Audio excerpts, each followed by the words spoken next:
Happy Sunday everyone! Hello mga sis! Ito maaga pa, nagmakukumahog na naman kami ni Jason dahil si Jason ay may pasok. Tapos ako naman ay nagluluto para sa simbahan na ipamerienda. Naghihiwa-hiwa nga ako nitong ating mga panglagay na gulay mga sis sa ating bihon. Ay kinuha ito ni Jason dahil naghihiwa ako, nagluluto pa ako nitong manok na kanyang babaunin sa kanyang trabaho. At pinakuluan ko na rin itong maskara ng baboy para lutuin niya daw na sisig na naman mga sis. Alam niyo naman, favorite ni Jason yung sisig. At ito nga si Inday, kagigising lang at pagsabi ko nga sa kanya, maligo na siya at pumunta na siya doon sa simbahan para maglinis ng simbahan, hiarin siya yung mga upuan. At ako naman dito, ito patuloy pa rin mga sis sa paghahanda para sa aking bihon na idadalhin sa simbahan. Naghihiwa pala ako dyan ng kikiam mga sis dahil lalagyan natin ng kikiam para mas masarap. At ito nga si Inday mga sis, nakaligo na pala yan at pinapakita niya nga sa akin yung suot niyang damit, kung okay na ba yung suot niyang damit. Sabi ko naman okay yan, basta dress papunta ng simbahan, okay. At ito na nga mga sis, nagsimula na pala akong lulutuin yung aking bihon at ayan na yung aking kikiam na ilagay ko na pala yung aking mga gulay-gulay dyan. At ayan na, hinalo-halo ko na yan mga sis at madali na tayo sa oras na yan mga sis dahil mag-8 o'clock na pala ito ng umaga.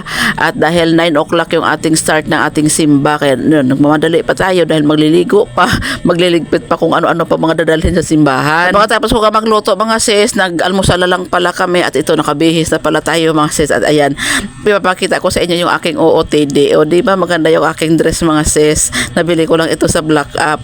O diba kung gusto nyo rin mga sis ang ganitong dress, ilalagay ko sa comment section kung saan ko ito nabili, pati yung aking sandal na yan.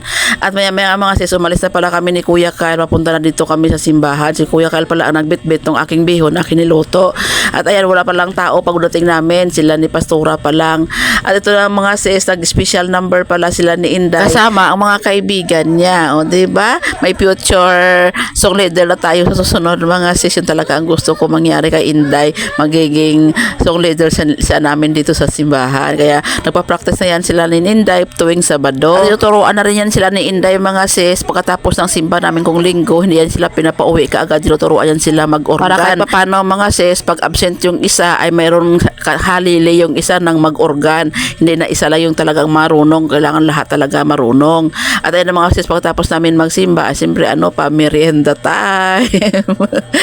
kaya walang gutom dito sa simbahan namin mga sis, pagkatapos namin magsimba, kainan time talaga yan. Fast forward, nagligpit na naman ako dito sa bahay namin mga sis dahil ito na naman, pinaglabhan na naman yung mga ginagamit namin na mga bedsheet, mga kumot, mga tuwalya. At ito, pinapasok ko na naman dito sa storage plastic natin mga sis para walang kalat-kalat. Pag nakatupi lang kasi sa mga dito sa cabinet mga sis, ay naalikabukan, tapos pag kumukuha ay bunot ng bunot, kaya nakakalat talaga siya. At ito na naman mga sis, si Jason, ayan, ito yung aking nilaga para na maskara at ito na niluluto na pala na sisig. Ito pala yung aming hapunan ngayong gabi. Hanggang bukas na namin yan mga sis, babaunin niya rin ito sa trabaho niya. Kain tayo guys. Dahil Lunes na naman mga sis, kaya ito ang inahan, bising-busy ang inyong lola. Dahil sa pagpaplansa ng mga uniform. Tuwang-tuwa na nga ako ngayon mga sis dahil makapagplansa na ako. Naku, dati hindi talaga ako makapagplansa dahil hindi ko talaga magagamit itong isa kong kamay. Pero ngayon, tingnan nyo naman yan, nakakapagplansa na ako, nagagawa ko na magplansa dahil yung isa kong kamay ay nakakatulong na rin sa paghawak-hawak. Nung nag-aaral pa nga si Inday ng grade 1 tsaka grade 2 mga sis, na naawa talaga ako kay Inday dahil yung mga sinusuot ni Inday na mga uniform, mga gusot, hindi ko talaga magawa magplansa kasi mga sis. Pero tingnan nyo naman yan ngayon, no? Diba? Ay, napaka-net na talaga niya magnamit ngayon. Marunong na siya. At nakakaplansa na rin kasi ako mga sis. At ito na naman tayo mga sis sa tahi-tahi, oh, diba? Magtatahi na naman tayo ng pantalon ni Kuya Kyle. Kung dati, mga palda, uniform ni Inday ang aking tinatahi. Ngayon, mga pantalon na naman ni Kuya Kyle na mga may tas-tas yung mga kanyang mga tahi niya. Kaya yan, tinatahi ko na mga sis. Ito ang sinusuot ni Kuya Kyle pag pumapasok sa school, uniform nila yan. Noon din mga sis, hindi ko talaga magawa magtahi-tahi. Pinapatahi ko pa sa iba yung mga punit-punit na mga short ni Kuya Kyle. Pero ngayon, tingnan nyo naman, di ba nakakatahi na ako. Kaya yung mga kagaya kong na-stroke dyan na paralyzed din yung kamay, huwag kayong mag-alala, babalik din sa dati at babalik din sa normal yung ating mga kamay. Ito sa akin dati, hindi ko tumakilos, pero ngayon, tingnan nyo, nakakatrabaho na yung kamay ko.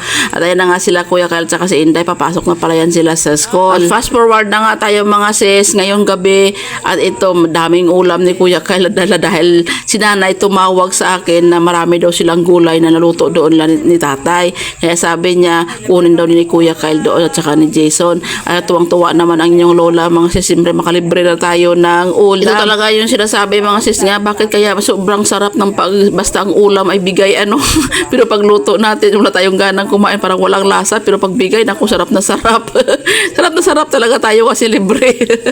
At ayun na nga mga sis, yung gulay pala na niluto ni tatay, ayan munggo pala yan mga sis na may alugbate, tapos nilagyan niya pala ng paasim na kamyas. Naku, ang sarap talaga ng asim niya dahil kamyas.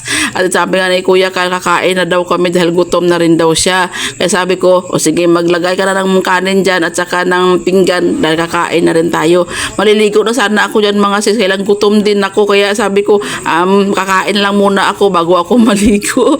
Kaya tiyan naman yan si Kuya Kyle, basta gulay talaga yan si Kuya Kyle. Ako gustong gusto yun talaga yan, talagang sarap talaga ang kain niya basta gulay. Araw na rin kami mga sis hindi nakakain ng munggo, mga siguro 2 linggo na kami hindi nakamunggo. At ayun na nga mga sis yung aking mukha, may tuwalya yung aking katawan dahil nga maliligo nga sana ako dyan. Kailang sabi ko gutom ako kaya kakain muna ako. Si Jason hindi pala muna yung kumain, hindi pala sumabay sa amin dahil siya ay naglalaba. At ayan nga, na-videohan ko siya habang naglalaba dahil sinabihan ko yan siya, nakakain muna siya bago maglaba, bago yung tapusin yung kanyang labahin.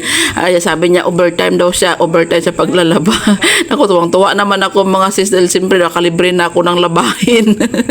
Naku, ang dami na naman naming labahin.